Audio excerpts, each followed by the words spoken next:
The sun hung like a molten coin in the scorched sky, blistering and unrelenting over a battlefield that stretched endlessly. Cracked earth, jagged dunes, and the skeletal remains of war machines half buried in sand. Smoke curled from the wreckage of hover tanks and fallen drones, their twisted metal frames glinting under the harsh light.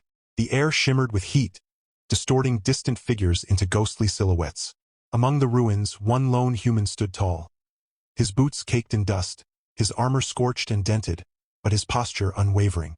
His name was Ren, a soldier not known across galaxies or celebrated in propaganda reels. Just a man who had survived longer than anyone expected. He wasn't built like a legend, lean, weathered, with eyes that had seen too much and a mouth that still cracked jokes when things got grim. Around him lay the aftermath of a battle most would have called lost days ago. But Ren wasn't gone, and he wasn't kneeling. From beyond the ridge came a sound like thunder rolling through stone. A deep, guttural roar that echoed across the desert, shaking loose pebbles from ancient rock formations. Then she appeared, striding forward with purpose that made the ground seem to tremble beneath her feet. Towering and powerful, the alien warrior woman emerged from the haze like a storm given form. Her skin was a deep ocean blue, smooth and faintly iridescent under the sunlight, shifting in hue as she moved, like waves reflecting twilight. Her hair, thick and wild, flowed down her back in vibrant cobalt strands that seemed almost liquid, catching the wind despite the stillness of the air. She wore segmented armor forged from a strange alloy that looked both organic and metallic, pulsing faintly with inner light. In one hand, she carried a weapon unlike anything human science had ever imagined. A staff crackling with energy, its tip swirling with electric blue fire. Her eyes, large and luminous, burned with fury and something deeper.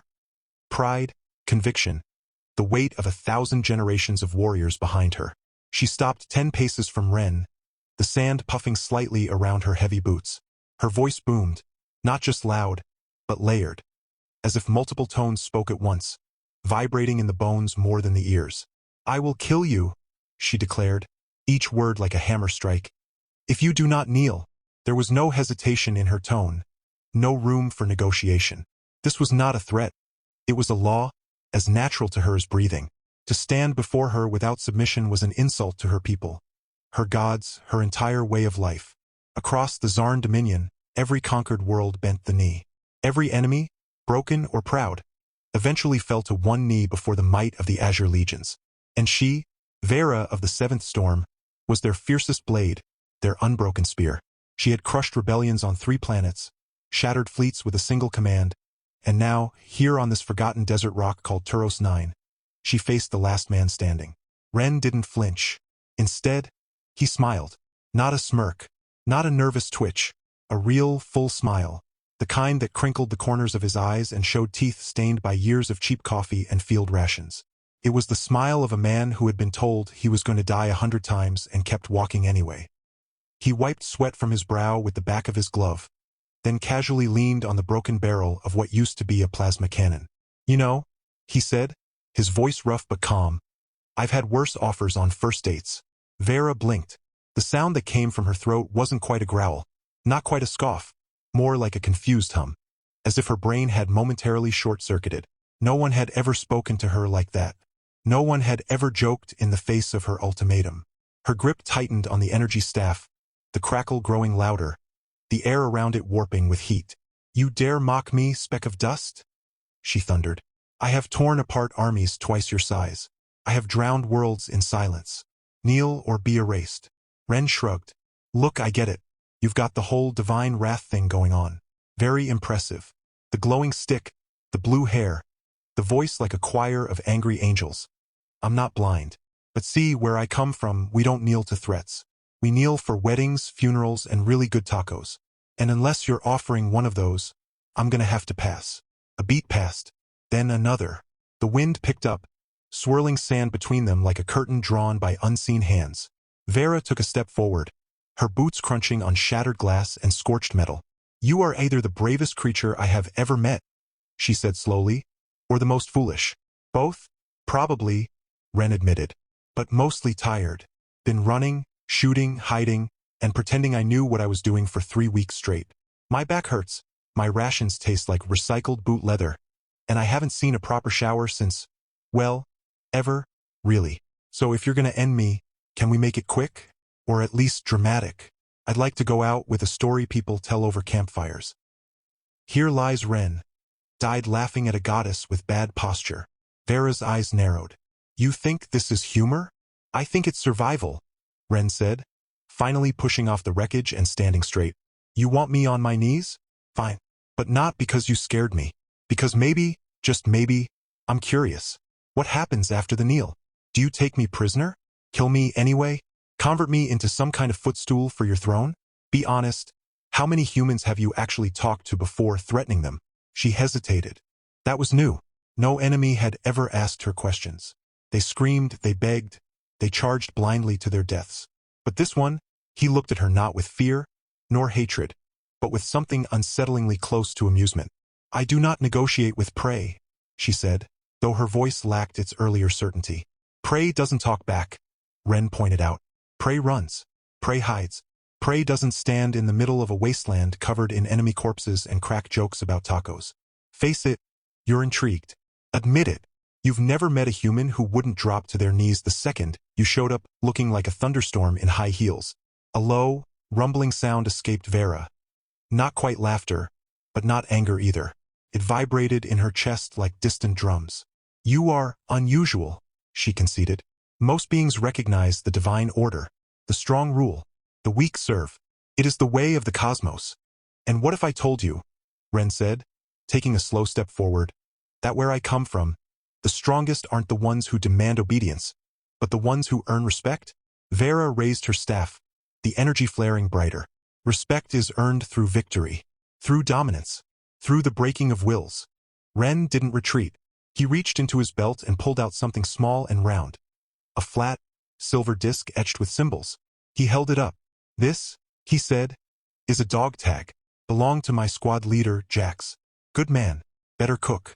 Got vaporized by one of your scout drones 3 days ago. I kept it not because I worship him, but because he saved my life. Carried me 5 clicks through acid rain when I was bleeding out. Didn't ask for thanks. Didn't want glory. Just did what needed doing. Now, was he the strongest? Nah. Was he respected? More than any general I've ever met. That's how we measure worth back home. Not by how many you crush, but by how many you lift up.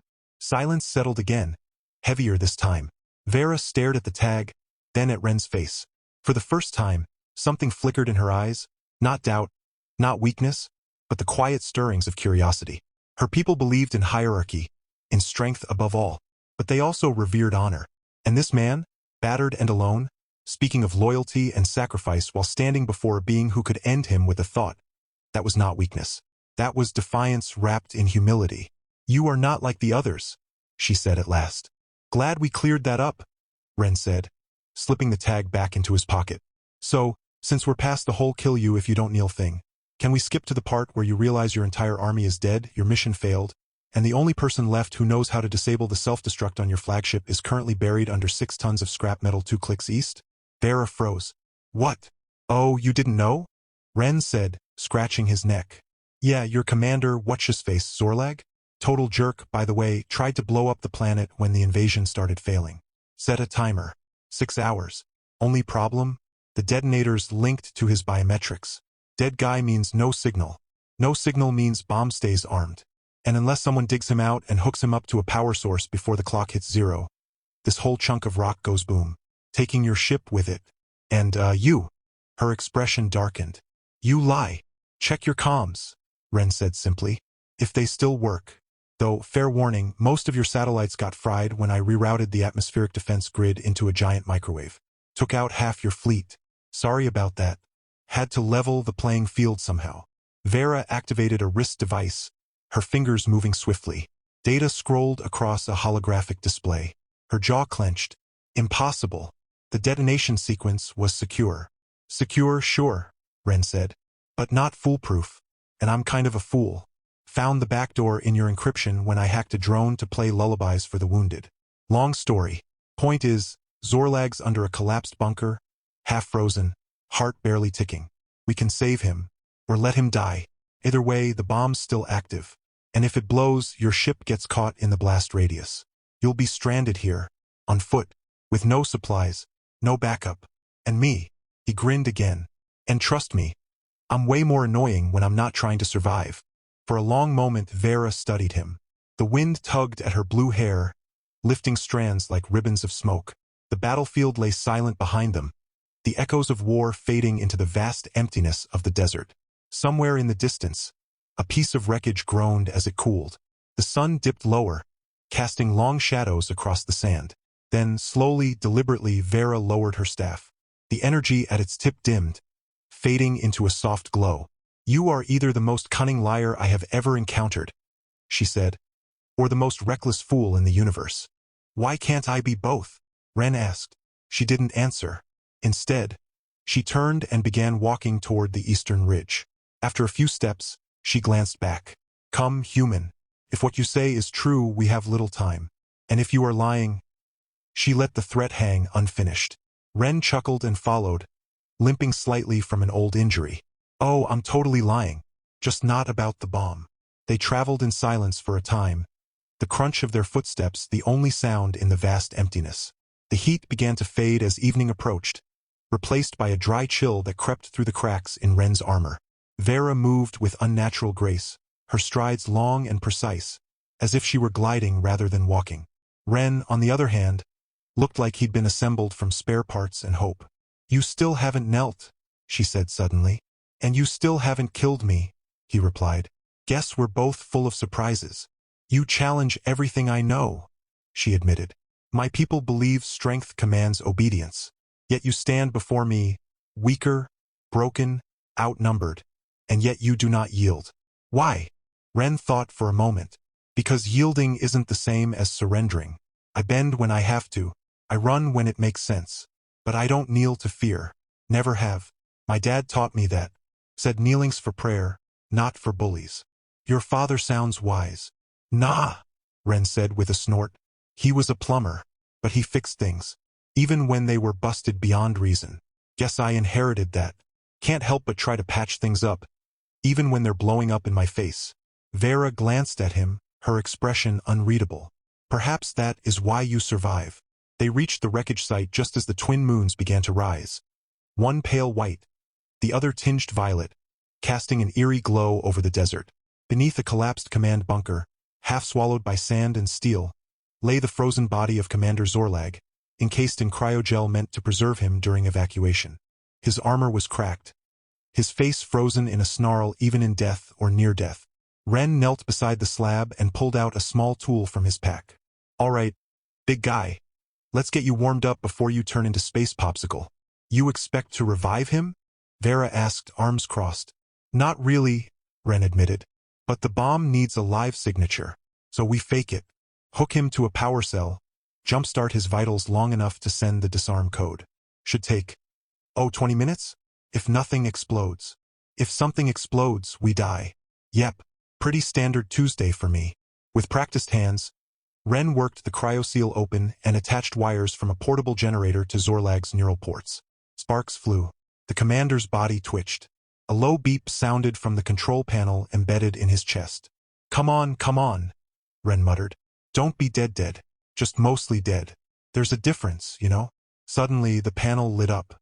A pulse monitor flickered. A single green line began to crawl across the screen. "He's alive," Vera breathed. "More like not fully expired," Ren corrected. "But hey, works for me." He tapped commands into the interface. "Now, let's see. Disarm sequence. Override code, here we go." He pressed a button. A confirmation flashed. Detonation sequence cancelled. A long silence followed. Then Ren exhaled and leaned back. "Well, that happened." Vera stared at the sky, as if expecting the stars to fall.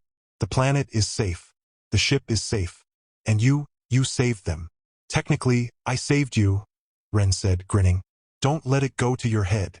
She turned to him, her glowing eyes searching his face. "Why? Why risk so much? You could have let the bomb explode. Killed me. Ended the invasion." Ren stood, brushing sand from his knees. "Because killing you wouldn't fix anything. It'd just make me like them." He gestured to the fallen soldiers around them, human and alien alike. "We've all lost enough. Besides, I don't fight wars to win. I fight them so kids back home don't have to, so mothers don't bury sons. So someday, maybe We stop pointing weapons at each other and start asking questions instead. Vera was quiet for a long time. Then, slowly, she did something no one had ever seen a Zarn warrior do. She knelt. Not in defeat, not in submission, but in respect. Her armored knee pressed into the sand. Her head bowed slightly. The gesture was foreign, almost painful in its unfamiliarity. But it was real. Ren blinked. You okay? You have shown courage, she said, voice softer now. Not through domination, but through compassion. You spared your enemy. You saved your foe. This is not weakness. It is strength I do not understand. But I see it, and I honor it. Ren scratched his head. You know, you really didn't have to do that. But I chose to, she said, rising. And that, perhaps, is the difference between us. In the distance, a low hum grew louder. A shadow passed over the moons. From the upper atmosphere, a massive Zarn warship descended, its hull gleaming like polished sapphire, landing gently on the far dunes. A ramp extended. Figures emerged. Soldiers, medics, officers, all staring in disbelief at the scene before them. Their fiercest warrior, standing beside the last human soldier, both alive, both unharmed, both changed. An officer approached, his voice trembling. Commander Vera, the invasion is over, she said firmly. The planet is not ours, and it never should have been. The officer gaped. But the High Dominion does not walk this battlefield, Vera snapped. I do, and I say we leave. Now, with honor, not conquest. No one argued. They loaded the wounded, retrieved what remained of their equipment, and prepared for departure. As the ship powered up, Vera turned to Ren one last time. You could come with us, she said.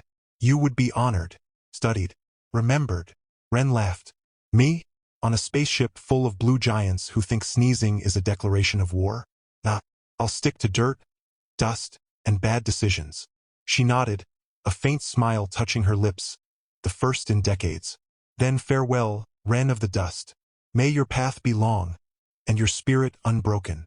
And hey, he added, if you ever come back, bring snacks, and maybe learn to laugh. Seriously, you guys need to lighten up. As the ship ascended into the stars, vanishing into the night sky, Ren stood alone once more on the battlefield. The wind whispered through the ruins. The moons watched in silence. He pulled out a small, dented harmonica from his pocket and played a slow, crooked tune. Something old, something sad, something hopeful. Somewhere out there, a war had ended. Not with a bang, not with blood, but with a smile, a choice, and a single act of unexpected kindness. And for the first time in a long time, the desert felt a little less empty. Weeks passed like drifting sand, silent, steady, and full of change. The war didn't end that day on Turos 9. Not completely, but something inside it did. A spark had been lit, small but fierce, in the hearts of those who witnessed what happened. The blue-skinned warrior who knelt not in defeat, but in respect, and the human soldier who chose mercy over vengeance. Word spread not through official channels, not in military reports buried under bureaucracy, but through whispers. Among the Zarn ranks, among the scattered human colonies, across broken comms and smuggled data chips, a story began to circulate. The day the storm bowed. Ren stayed behind not because he had nowhere else to go, but because he wasn't done. The battlefield became his home for a time. Sleeping beneath the stars, scavenging supplies, repairing old drones to send signals into deep space. He patched together a makeshift antenna from wreckage and broadcasted a simple message every night. This is Ren. If you're out there, I'm still here. And we're not beaten yet. He didn't know if anyone was listening. But hope, he'd learned, wasn't about answers. It was about asking the question anyway. Then, one evening as the twin moons rose once more, a signal came back. Not from Earth. Not from any human fleet. It was a coded pulse, faint but unmistakable, the harmonic resonance of Zarn long-range transmission. The screen flickered, data streamed, and then, a voice. Do you ever tire of playing hero? Ren of the Dust? His breath caught. It was her. Vera. He grinned, shaking his head. Only when the hero gets no royalties. Her image appeared, crackling, unstable but real. She stood in what looked like a command chamber, her armor changed. Less warlike, more ceremonial, though she still carried her energy staff at her side. Her blue hair was tied back, but strands still escaped, dancing in some unseen current. Behind her, holographic displays showed star maps, troop movements, and protest feeds from dozens of planets, including Earth. "You've caused quite a disturbance," she said, though her tone held no anger, only amusement and something warmer beneath it. "Me?" Ren leaned back in his creaking chair. "I just fixed a bomb and told a few jokes. You're the one who started kneeling. That's practically a revolution." "It was a revolution," she replied. "You don't understand what you've done. My people do not kneel. Ever. To see me do so." It shook the Dominion to its core. "Some call me a traitor. Others, a prophet." Ren frowned. "Prophet? That's a dangerous label. Usually ends with someone getting stoned." "I have survived worse," she said simply. "But yes, there are factions rising. The High Dominion wants me silenced. They say I've been corrupted by human weakness. They fear what I saw in you, what I learned." "And what's that?" Ren asked, voice softer now. "That strength is not only in the fist," she said, stepping closer to the screen, "but in the hand that chooses not to strike. That leadership is not only command, but understanding. And that, perhaps, the universe does not belong to the strongest, but to those who dare to be kind." They stared at each other through the static, two beings from worlds that had never meant to meet, now bound by something neither could name. Then Vera exhaled. "I'm coming back." Ren blinked. "What?" "To Turos 9. In 3 days. My ship is already en route. I have defied the Dominion. I carry evidence. Proof of their lies, their hidden massacres, their plans to enslave not just Earth, but hundreds of worlds. I need a place to land, a place to hide, a place where someone understands." Ren didn't hesitate. "You've got one." 3 days later, under a sky painted gold and violet by the setting sun, the great Sapphire warship descended again. Not as an invader, but as a refugee. It landed gently beyond the dunes, engines humming like a lullaby. The ramp lowered, and there she stood. Vera stepped onto the soil of Turos 9, alone this time. No army, no weapons drawn, just a woman carrying secrets, and a heart heavier than her armor. Ren met her halfway, hands in his pockets, squinting against the light. "You look tired, and you look like you haven't showered in weeks," she shot back. "Guilty, but I saved you a wet wipe. Smells like lemon and regret." She almost smiled. Almost. They worked together then, not as enemies, not even as allies, but as partners. Ren helped her set up a hidden base inside an ancient underground bunker, long forgotten by both humans and Zarn. They powered up dormant systems, rerouted satellites, and began broadcasting the truth. The Dominion's atrocities, their false claims of divine right, their plan to harvest human neural energy to fuel their eternal war machine. The transmissions went out in all directions, on every frequency, in every language, encrypted and unencrypted. And the galaxy listened. Revolts flared on distant moons. Human colonies rose up. Even other alien species, long subjugated by the Zarn Empire, began to resist. The balance of power trembled. But the Dominion did not fall quietly. One night, as Ren and Vera reviewed decrypted files by the dim glow of a console, the alarms blared. "Incoming ships," Ren muttered, pulling up the radar. 2 No 3 capital vessels. Fast approach. No identification. Vera's face darkened. "They found us." Before they could react, the ground shook. Explosions ripped through the desert outside. Plasma fire scorched the sky. Drop pods slammed into the dunes like falling stars, and from them poured elite Zarn warriors. Black-armored, faceless, moving with deadly precision. The Shadow Guard. The Dominion's executioners. "We can't fight them all," Ren said, grabbing his rifle. "We don't have to," Vera replied. "We have to survive." They fled into the tunnels beneath the bunker, sealing hatches behind them. The sound of breaching charges echoed above. Dust rained from the ceiling. Ren activated a self-destruct sequence for the surface systems, buying them time. In the dim emergency lighting, they ran deeper, darker, farther than either had gone before. The tunnels twisted like veins beneath the planet, remnants of an ancient civilization long gone. Strange symbols lined the walls, glowing faintly when touched. "What is this place?" Vera whispered. "No idea," Ren admitted. "Found it during recon. Never had time to explore. Figured if it was dangerous, it'd be useful." As they turned a corner, the tunnel opened into a vast chamber. A cathedral carved from stone and crystal. In the center stood a towering monolith, pulsing with soft blue light. Around it, statues of beings both humanoid and alien stood in silent vigil. This is impossible, Vera breathed. This symbol, it's from the first dawn, the myth of our creation. The Zarn believe our ancestors were born from a star that fell to a desert world. We thought it was allegory. Ren walked forward, brushing his fingers over the carvings. Looks like your ancestors weren't the first visitors here. Suddenly, the monolith flared. A voice, deep, ancient, neither male nor female, echoed through the chamber. Two souls, one purpose. One from dust, one from storm. The cycle breaks. The gate opens. A hologram emerged. A being of light, tall and serene, with eyes like galaxies. We are the keepers, it said. We seeded life across this sector. We watched empires rise and fall. We waited for the ones who would choose unity over conquest. Ren exchanged a glance with Vera. So, we're chosen ones now? Great. I hate chosen ones. The keeper continued. The Dominion was never meant to rule. It was a test, one it has failed. The core lies beneath this temple. Can amplify a single mind's will across the stars. But only if wielded by two who stand as one. Mind and heart aligned. Not by blood, but by choice. Vera stepped forward. You're saying we can stop the Dominion. For good. If you are willing, the keeper said.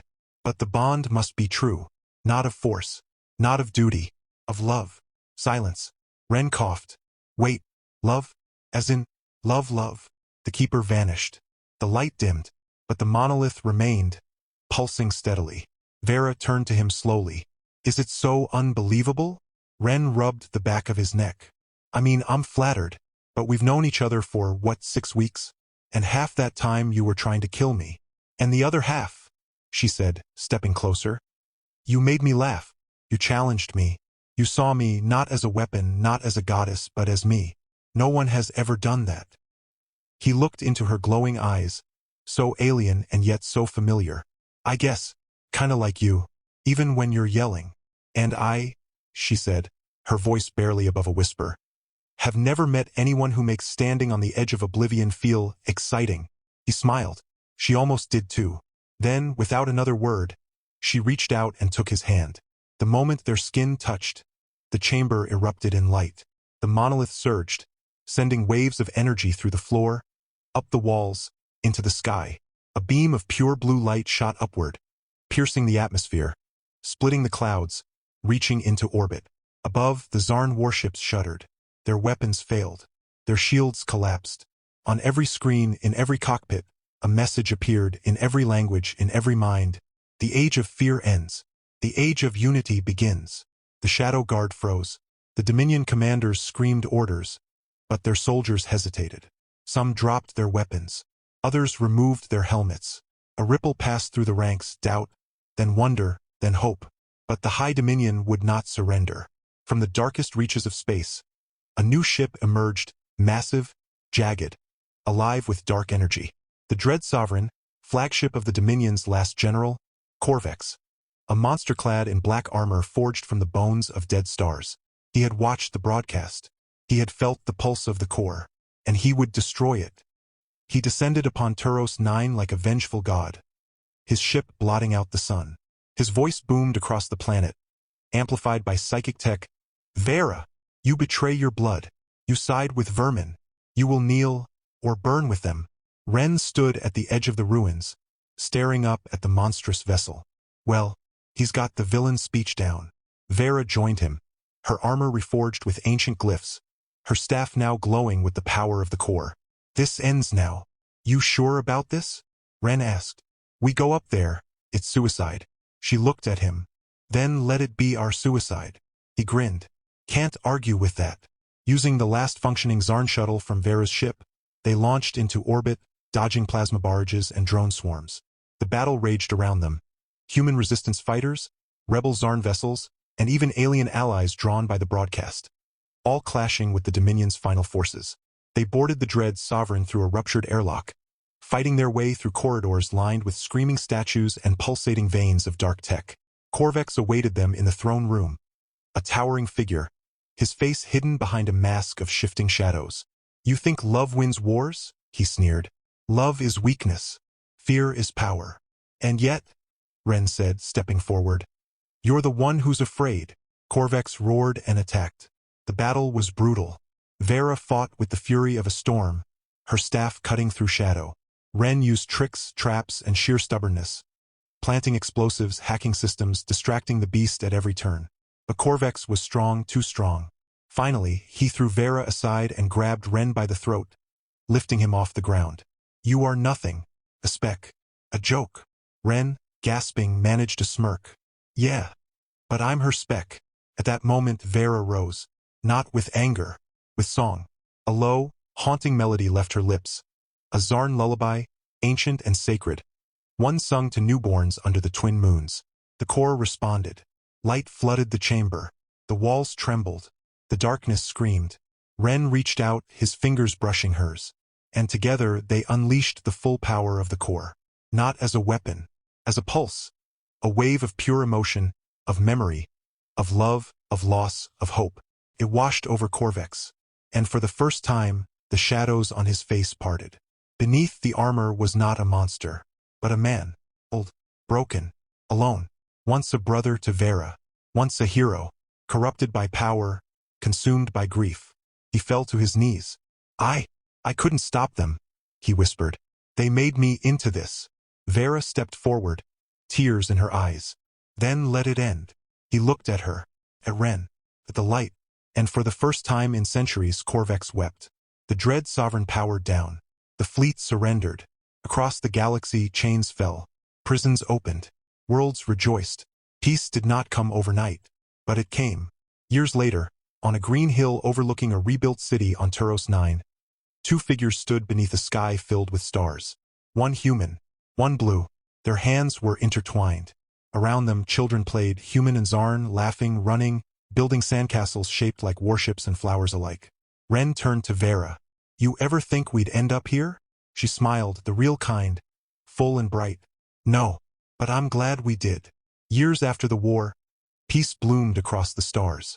Ren and Vera stood hand in hand on a hill of golden grass, watching the sunset paint the sky in hues of fire and violet. Below, a village thrived. Humans and Zarn living side by side, children laughing in shared playgrounds. They had built more than a future. They had built trust, one act at a time. No more kneeling, no more fear, only respect earned and freely given. Their love, once unthinkable, became a symbol of unity across galaxies. The core remained beneath the desert, silent but alive, waiting for those pure of heart. Rebels became teachers, warriors became healers, enemies became friends. Even Corvex found redemption, helping rebuild the worlds he once destroyed. Ren never became a legend in statues, but his name was whispered with gratitude in every home. Vera, once called the Storm, was now the Dawn. They didn't need thrones. Their home was simple. A small house with a big garden, a broken-down hoverbike, and a harmonica on the windowsill. One evening, under a sky full of shooting stars, Ren grinned and said, "Still think I'm just a dusty human?" Vera hugged him. "You're my storm, my balance, my choice." And as the twin moons rose, their light touched the earth and the stars alike, whispering a truth long forgotten. Love is not weakness. It is the bravest force in the universe, and theirs would never end.